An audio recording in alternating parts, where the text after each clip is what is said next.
Captain தொலைக்காட்சியின் பிற்பகல் செய்திகளை வழங்குவதற்காக உமா சிவகுமார்.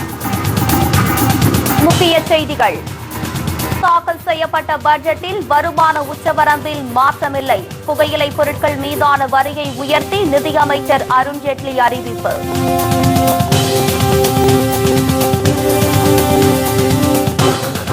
வீட்டு வாடகைக்கான வரிச்சலுகை 24,000 இருந்து 60,000 ரூபாயாக உயர்வு. விவசாயம் சார்ந்த திட்டங்களுக்கு சுமார் 36,000 கோடி ரூபாய் பட்ஜெட்டில் நிதி ஒதுக்கீடு.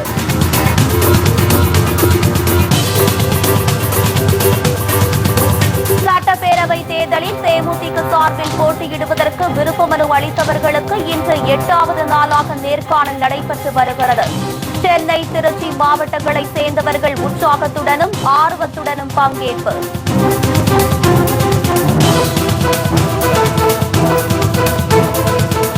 மீனவர்களை விடுவிக்க கோரி இலங்கை துணை தூதரகத்தை முற்றுகையிட முயன்ற 1000க்கும் மேற்பட்ட மீனவர்கள் கைது. பிரச்சனையை தீர்க்க நடவடிக்கை எடுக்காமல் ஜெயலலிதா கடிதம் மட்டுமே எழுதிக் கொண்டிருப்பதாக குற்றச்சாட்டு.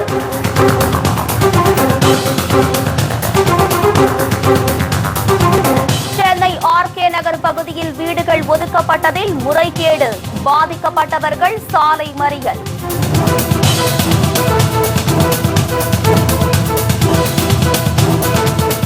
மறைந்தார் பிரபல நகைச்சுவை நடிகர் குமரிமுத்து. உடல் நல்லடக்கம் நாளை நடைபெறும் என தகவல்.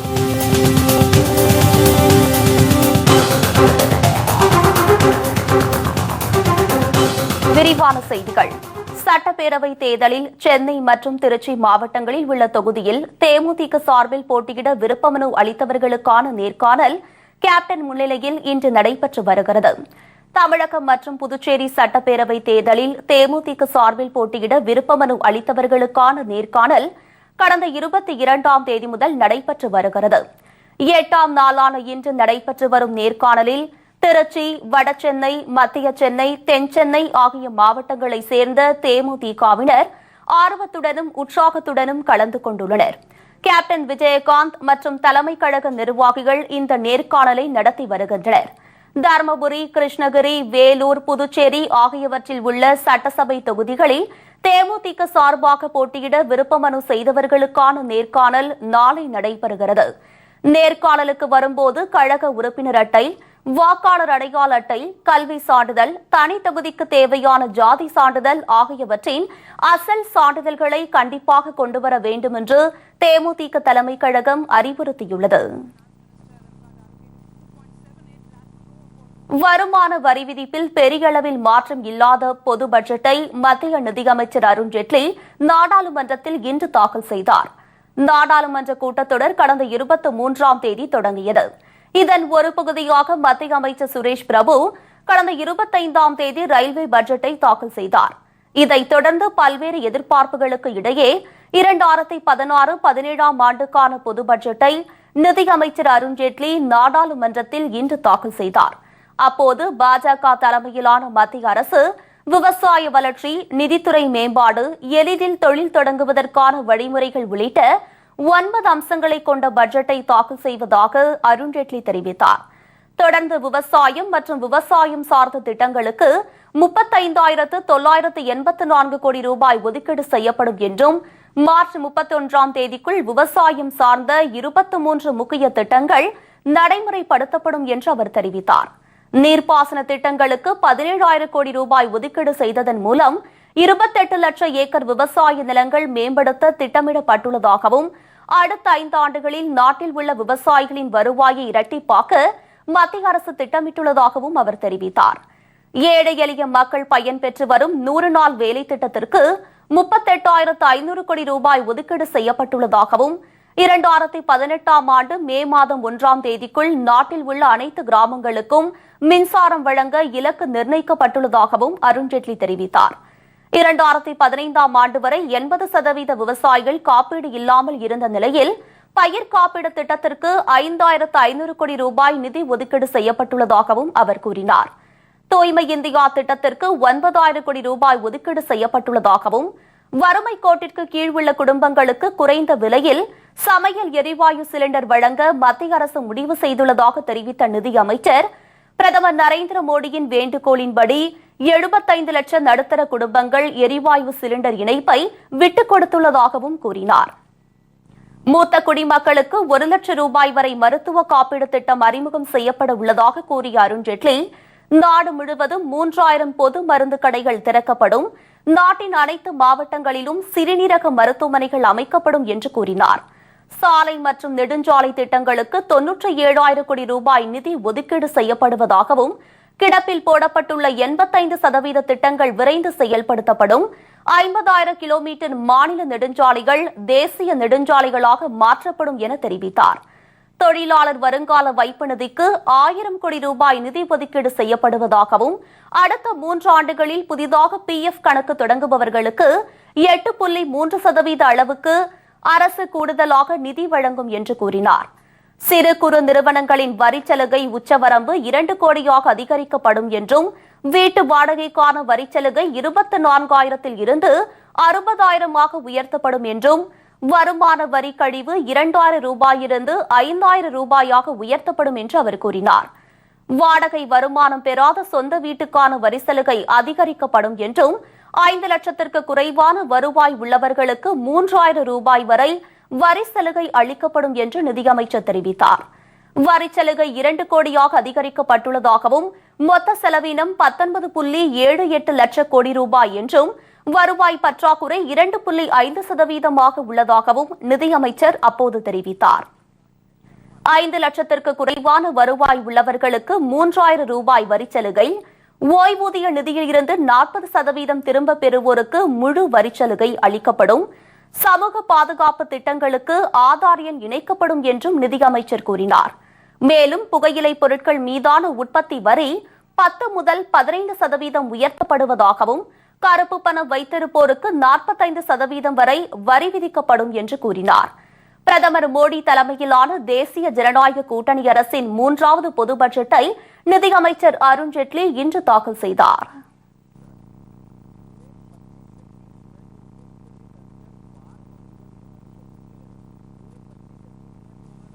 இலங்கை சிறையில் உள்ள மீனவர்களை விடுவிக்க கோரி சென்னையில் உள்ள அந்த நாட்டு துணை தூதரகத்தை முற்றுகையிட முயன்ற 1000க்கும் மேற்பட்ட மீனவர்கள் கைது செய்யப்பட்டனர்.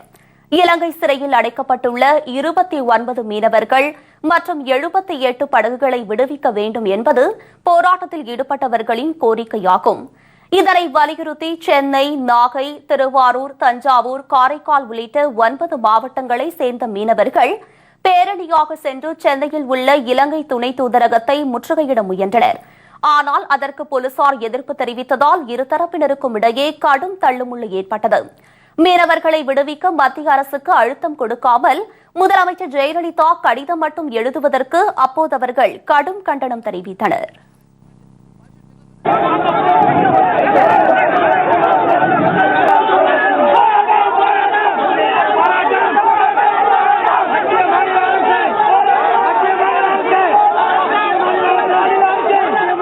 மீட்கப்படாமல் இருக்கின்ற 18 படகுக்கு நிவாரணம் கேட்டும் எங்களுடைய மீனவர்களை விடுவிக்க கோரியும் பலகட்ட போராட்டங்களை நாங்கள் தொடர்ந்து 6 மாவட்டங்கள் நடத்தி இருக்கிறோம்.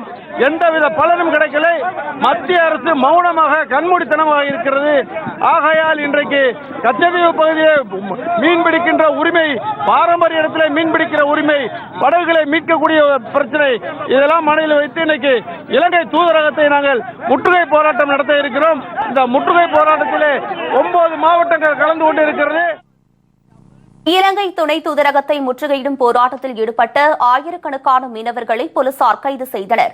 கோரிக்கைகளை நிறைவேற்றும் வரை தங்களது போராட்டம் தொடரும் என்றும் அவர்கள் அப்போது எச்சரிக்கை விடுத்தனர். பிரபல பரதநாட்டிய கலைஞர் ருக்மணி தேவி அருண்டேலின் பிறந்த தினத்தையொட்டி அவரை கௌரவிக்கும் விதமாக கூகுள் நிறுவனம் சிறப்பு டூட்டுலை வெளியிட்டுள்ளது. 1904ஆம் ஆண்டு பிப்ரவரி 29ஆம் தேதி மதுரையில் பிறந்த ருக்மிணி தேவி சமூகத்தில் ஒரு சாரர் மட்டும் பயின்ற சதிர் என்ற நடனத்திற்கு பரதநாட்டியம் என்று பெயரிட்டு பலரும் பரவலாக பயில முனைப்புடன் செயல்பட்டார். இதற்காக கலாச்சேத்ரா என்ற நடன பள்ளியையும் நிறுவினார். நாடாளுமன்றத்தின் மேலவை உறுப்பினராக இருந்தபோது விலங்குவதை சட்டத்தினை நடைமுறைப்படுத்துவதில் மிக முக்கிய பங்காற்றிய ருக்மிணி தேவி அருண்டேல் கடந்த 1977ஆம் ஆண்டு மொரார்ஜி தேசாய் இவரை இந்திய குடியரசுத் தலைவர் பதவிக்கு பரிந்துரைத்த போது கலை சார்ந்தவற்றிற்காக பணிபுரிவதே தன் விருப்பம் என்று கூறி அப்பதவியினை ஏற்க மறுத்தார். இந்நிலையில் இவரது 112வது பிறந்த தினம் இன்று கொண்டாடப்படுவதையொட்டி அவரை கௌரவிக்கும் விதமாக கூகுள் நிறுவனம் சிறப்பு டூலை வெளியிட்டுள்ளது.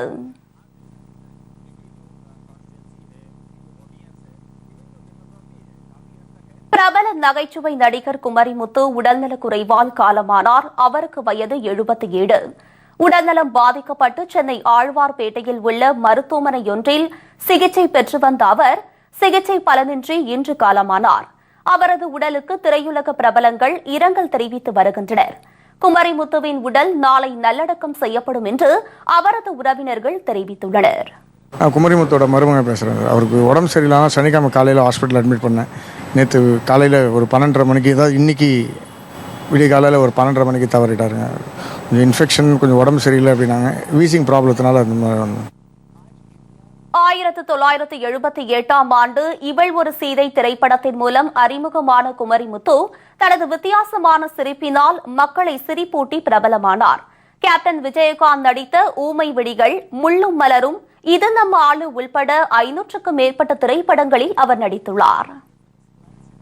என்னையா நீயே கதாநாயகனா நடி, பட வெள்ளி விழா கொண்டாடும்.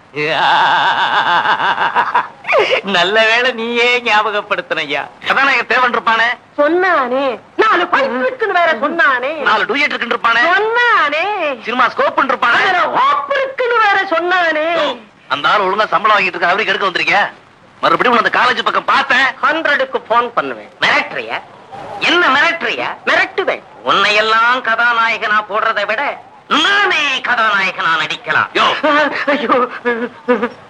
இவெல்லாம் கதாநாயகனா நடிக்க போறான் சொல்ல முடியாது. போற போக்க பார்த்தா இவன் நடிச்சும் படம் ஓடிடும். ஆமா ஆமா. சென்னை ஆர்கே நகர் தொகுதியில் வீடுகள் ஒதுக்கப்பட்டதில் முறைகேடு நடைபெற்றுள்ளதாக கூறி பாதிக்கப்பட்டவர்கள் போராட்டத்தில் குதித்துள்ளனர். சென்னை ஆர்கே நகர் தொகுதியில் பல்வேறு கட்டிடங்களை முதலமைச்சர் ஜெயலலிதா நேற்று திறந்து வைத்தார். இதில் அரசுக்கு சொந்தமான இடங்களில் பல ஆண்டுகளாக வசித்து வந்த 80 குடும்பத்தினருக்கு வீடு ஒதுக்காததால் திறந்து வைக்கப்பட்ட குடியிருப்புகளை முற்றுகையிட்டு அப்பகுதி வாசிகள் திடீர் போராட்டத்தில் ஈடுபட்டனர்.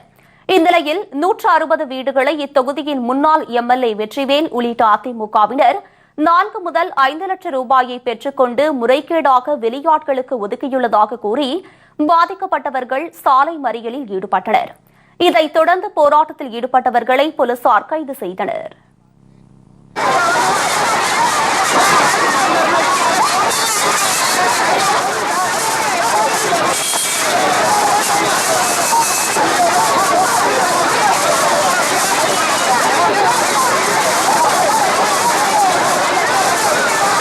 இங்க வந்து 4.5 வருஷத்துக்கு முன்னாடி கோட்ரஸ் வந்து ரொம்ப டேமேஜா இருக்குமா, நீங்க எல்லாம் காலி பண்ணி கொடுங்க, நீங்க வந்து நாங்க உங்களுக்கு நல்லபடியா கட்டி தரோம், இவங்க கோடி கணக்குல எடுக்கிறதுக்காக எங்களை காலி பண்ண சொன்னாங்க. இங்க இருக்க வீடுங்க வந்து எவ்வளவு வீடு கட்டாலும் அது உங்களுக்கு தான், வெளியாளி யாருக்கும் சொந்தம் கிடையாது. நாங்க வந்து இவங்க எங்களை காலி பண்ணிட்டு எங்களை அனுப்பிடுவாங்க, நாங்க காலி பண்ண மாட்டோம், இல்ல உங்களுக்கு தான் இந்த இடம் அப்படின்னு சொல்லி கட்டாங்க. கட்டி 4.5 வருஷம் ஆகுது. 4.5 வருஷம் நாங்க வெளியே வாடகை கட்டி 5 லட்சம் 6 லட்சத்துக்கு மேல வாடகை கட்டிட்டு உட்காந்துட்டு இருக்கோம். வெளியே இருக்கவங்களை கூட்டம் நீங்க ஏத்துவேன்னு சொல்றாங்க. இங்க இருக்க இடம் எங்களுக்கு தான் சொந்தம், எங்க பிள்ளைங்களுக்கு வீடு இல்லாதப்ப நாங்க இங்க கொல்தி சாவோம். இதனிடையே செரியன் நகருக்கு ஒதுக்கப்பட்ட வீடுகளிலும் முறைகேடு நடைபெற்றுள்ளதாக கூறி தலைமை செயலகத்தை அப்பகுதி வாசிகள் இன்று முற்றுகையிட முயன்றனர். நீதிமன்றத்தில் இது தொடர்பாக வழக்கு இருந்தும் அரசு இதுபோன்று செயல்படுவதாகவும் அவர்கள் குற்றம் சாட்டினர்.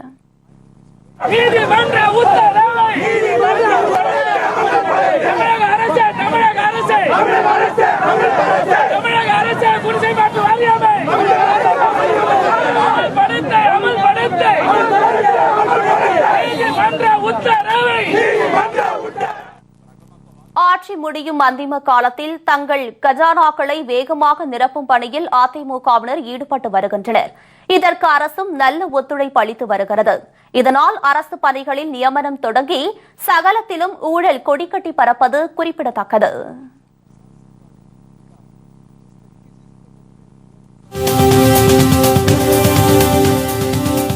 எஸ்பிஎஸ் கல்லூரியில் நிர்வாக ஒதுக்கீட்டில் படித்த மாணவர்களுக்கு அரசு கல்லூரியில் இடம் ஒதுக்க கோரிக்கை. பாதிக்கப்பட்ட மாணவர்கள் மனு.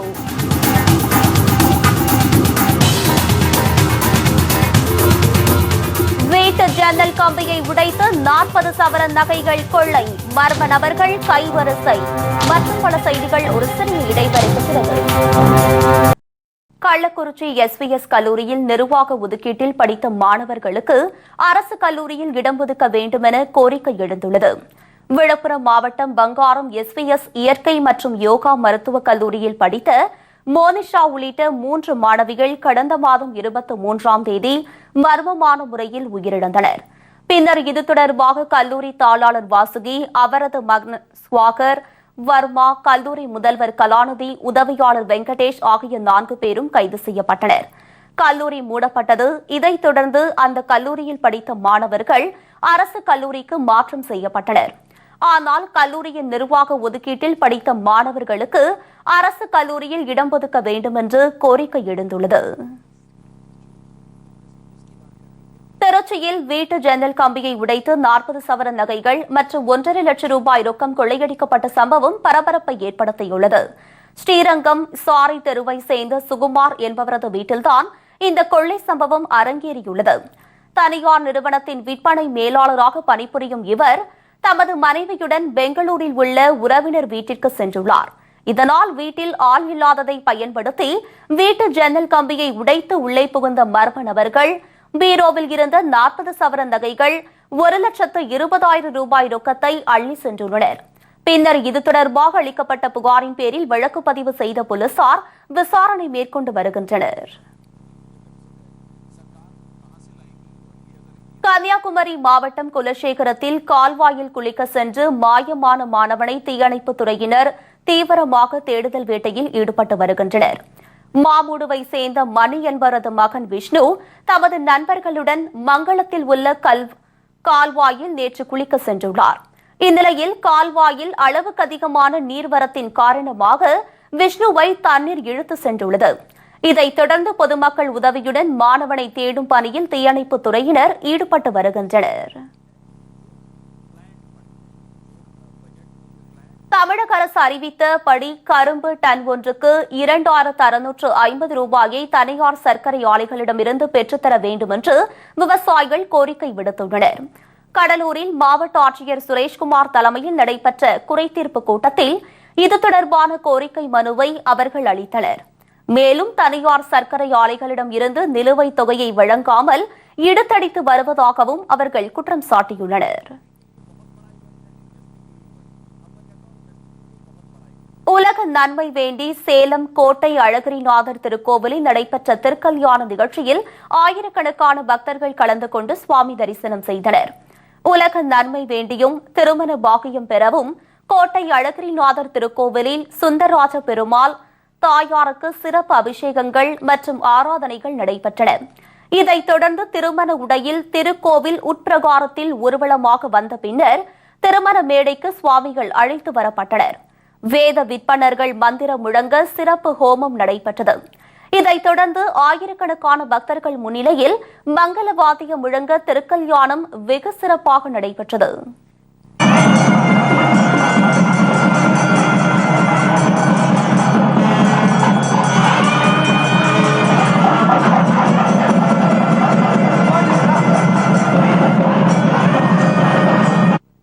நாகர்கோவிலில் மரப்பொருட்கள் விற்பனை கடையில் ஏற்பட்ட தீ விபத்தில் சுமார் 1 லட்சம் ரூபாய் மதிப்புள்ள பொருட்கள் எரிந்து நாசமானது.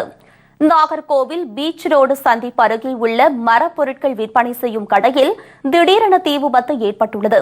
இதில் கடையில் இருந்த மரத்தினால் செய்யப்பட்ட பீரோ, கட்டில், மேஜை உள்ளிட்ட பொருட்கள் எரிந்து நாசமானது. இதையடுத்து சம்பவ இடத்திற்கு வந்த தீயணைப்பு வீரர்கள் விரைந்து செயல்பட்டு தீயை அணைத்ததால் பெரும் விபத்து தவிர்க்கப்பட்டது. அந்த மாதிரி பழைய மர வியாபாரம் வாங்கி நடத்துறது, இது காக்கா இருந்து பார்க்காயி விழுந்திருக்குன்னு நினைக்கிறேன். இதில் கொஞ்சம் சேதம் ஆயிருக்கு. ஒரு 1 லட்ச ரூபா சேதம் ஆயிருக்கு. ஃபயர் சர்வீஸ் வந்து பார்த்து அணைச்சிருக்காங்க. ஆமாம், ஃபுல்லாக எல்லாம் நல்லா அணைச்சிருக்காங்க. இந்த தீ விபத்தில் மரக்கடையில் இருந்த அனைத்து பொருட்களும் எரிந்து நாசமானது. இதன் மதிப்பு சுமார் 1 லட்சம் ரூபாய்க்கு மேல் இருக்கும் என்று கூறப்படுகிறது. இதுகுறித்து போலீசார் வழக்கு பதிவு செய்து தீ விபத்திற்கான காரணம் குறித்து விசாரணை மேற்கொண்டு வருகின்றனர். மாணவர்களிடையே விளையாட்டின் முக்கியத்துவத்தை உணர்த்தும் வகையில் கன்னியாகுமரியில் நடைபெற்ற மாரத்தான் ஓட்டத்தில் ஆயிரக்கணக்கான மாணவ மாணவிகள் கலந்து கொண்டனர். விளையாட்டின் முக்கியத்துவம், அதனால் ஏற்படும் ஆரோக்கியம் ஆகியவற்றை மாணவர்களுக்கு உணர்த்தும் வகையில் கன்னியாகுமரியில் விழிப்புணர்வு மாரத்தான் ஓட்டம் நடைபெற்றது.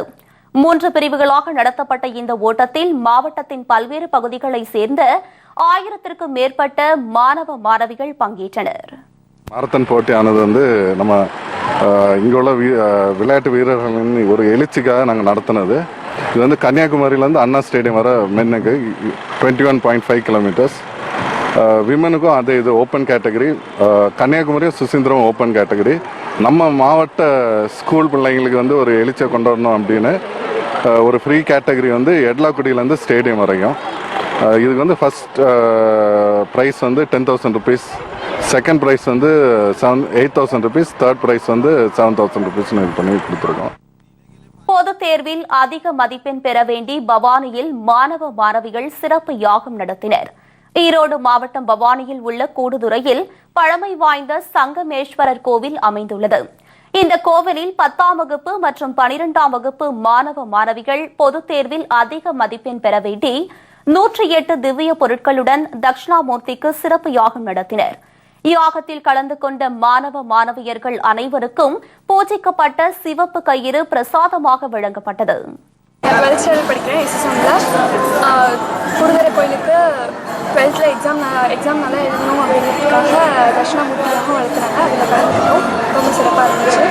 அதனால நாங்கள் 12th நல்லா எக்ஸாம் எழுதுவோம், கடவுள் எங்களுக்கு துணையாக இருப்பாரு. இதேபோல் சென்னை திருவொற்றியூரில் நடைபெற்ற சிறப்பு யாக பூஜையில் 10 மற்றும் 12ஆம் வகுப்பு மாணவ மாணவிகள் பலர் கலந்து கொண்டனர்.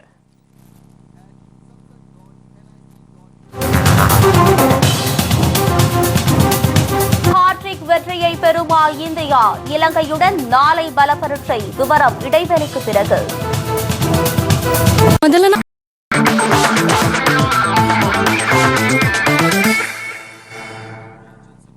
செய்திகள் தொடர்கின்றது.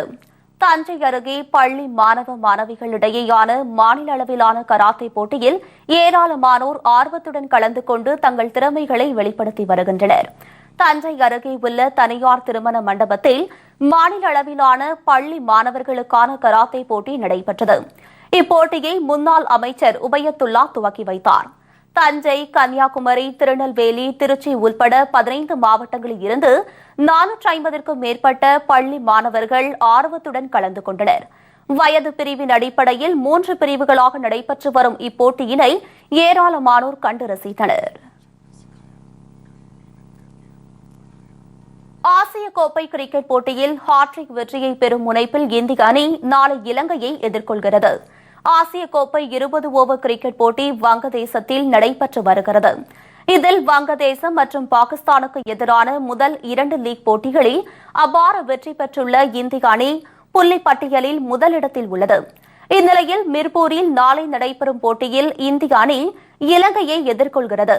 இதில் ஆதிக்கம் செலுத்தி ஹாட்ரிக் வெற்றியுடன் இறுதிப் போட்டிக்கான வாய்ப்பை உறுதிப்படுத்திக் கொள்ள முடியும் என்பதாலும் ஏற்கனவே பெற்ற தொடர் வெற்றிகளாலும் இந்திய அணி வீரர்கள் கூடுதல் உற்சாகத்துடன் நாளைய போட்டியில் களமிறங்கிறார்கள். அதே நேரத்தில் தொடக்க வீரர்களான ரோஹித் சர்மா மற்றும் தவான் ஆகியோர் காயமடைந்துள்ளது இந்திய அணிக்கு பின்னடைவாக கருதப்படுகிறது. அதே நேரத்தில் வங்கதேசத்திற்கு எதிரான நேற்றைய போட்டியில் இலங்கை அணி தோல்வியை தழுவியுள்ளது. இதனால் இந்த ஆட்டத்தில் தோற்றால் போட்டியில் இருந்து வெளியேற்றப்படும் நிலை ஏற்படும் என்பதால் வெற்றி பெற வேண்டிய நெருக்கடியில் இலங்கை அணி உள்ளது. மலிங்கா நாளைய போட்டியில் விளையாட உள்ளது அந்த அணிக்கு பலமாக கருதப்படுகிறது. இதனால் நாளைய போட்டியில் தங்களது முழு பலத்தையும் அந்த அணி வீரர்கள் வெளிப்படுத்துவார்கள் என்பதால் நாளைய போட்டி விறுவிறுப்பாக இருக்கும் என்று எதிர்பார்க்கப்படுகிறது. முன்னதாக இரு அணி வீரர்களுக்கும் தீவிர வலைப்பயிற்சியில் ஈடுபட்டனர்.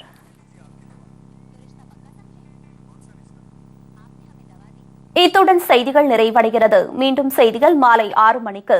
உண்மை செய்திகளை உள்ளது உள்ளபடி உடனுக்குடன் தெரிந்து கொள்ள தொடர்ந்து இணைந்திருங்கள் நமது கேப்டன் நியூஸ் தொலைக்காட்சியுடன். வணக்கம்.